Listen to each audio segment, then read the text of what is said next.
တင်းဖုန်းကအခွန်ဆောင်ရမှာလားမဆောင်ရဘူးလားโอเคဆိုတော့ကျွန်တော်တို့အခွန်ဆောင်ရလားမဆောင်ရဘူးလားဆိုတာတော့ကျွန်တော်တို့ဒီလိုသွားစစ်ကြည့်အောင်ပေါ့နော်ကျွန်တော်တို့ CRM ဆိုတဲ့ website မှာသွားစစ်ရမှာပါဒါပေမဲ့မဆောင်ရပါဘူးဘာလို့လဲဆိုတော့တင်အခုလက်ရှိဖုန်းသုံးနေပြီဆိုကြတဲ့ကစင်ကတ်တကက်ထည့်ထားပြီဆိုကြတဲ့တင်ဖုန်းအခွန်မဆောင်ရလို့ပါဘူးเนาะအဓိကက၄လပိုင်းတရက်နေ့နောက်ပိုင်းမှာဝယ်တဲ့ဖုန်းတွေပေါ့နော် iPhone တွေကစင်ကတ်စထည့်တဲ့အချိန်မှာ activate မဖြစ်တာတွေအဲ့လိုမျိုးကြုံရနိုင်တာပေါ့ဒါပေမဲ့ခုဖုန်းကရောအဲ့လိုမျိုးဈေးချွတ်နဲ့ရောင်းထားလားဆိုတာတော့စစ်ဆေးဖို့လိုတယ်ပေါ့နော်ခုဖုန်းအခြေအနေလေးကိုသိရမယ်အဲ့တော့ကျွန်တော်တို့ ਨੇ ဒီခုဖုန်းလေးကိုသွားပြီးတော့ဒါကိုယ့်ရဲ့နောက်နံပါတ်ကိုဆင်ပါ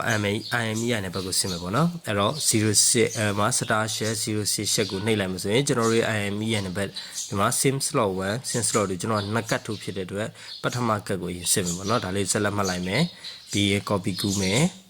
နော် copy ကူးမယ် copy ကူးပြီးရင်ဆိုတော့ website ထဲမှာကျွန်တော်ဒီမှာ cir.gov.mm ဆိုတဲ့ဟာမှာဒီမှာအပေါ်ဟောက်ထားလိုက်ပေါ့နော်အောက်က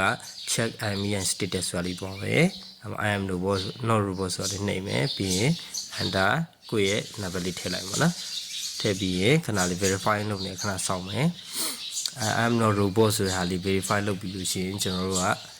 ဒါစစ်လို့ရပြီနော်ညခဏစောင့်ပေးမယ် okay စစ်လိုက်ပြီနော်စစ်လိုက်လို့ရှိရင်ဒါကျွန်တော်ဖုန်းဆိုလို့ရှိရင်ဒါ I am ဟိုအခွန်ဆောင်ပြီးသားဖုန်းအနေနဲ့ပြရပါတော့တကယ်လို့အခွန်ဆောင်ထားပဲဒီအပြန်ထားပါတော့ကျွန်တော်တို့ China ဖုန်းတွေပါဝင်လာလို့ရှိရင်ဒီနားမှာtest and page ဆိုပြနေပေါ့နော်အဲ့ဒါပြဿနာမရှိပါဘူးเนาะအဓိကကတော့ဒီ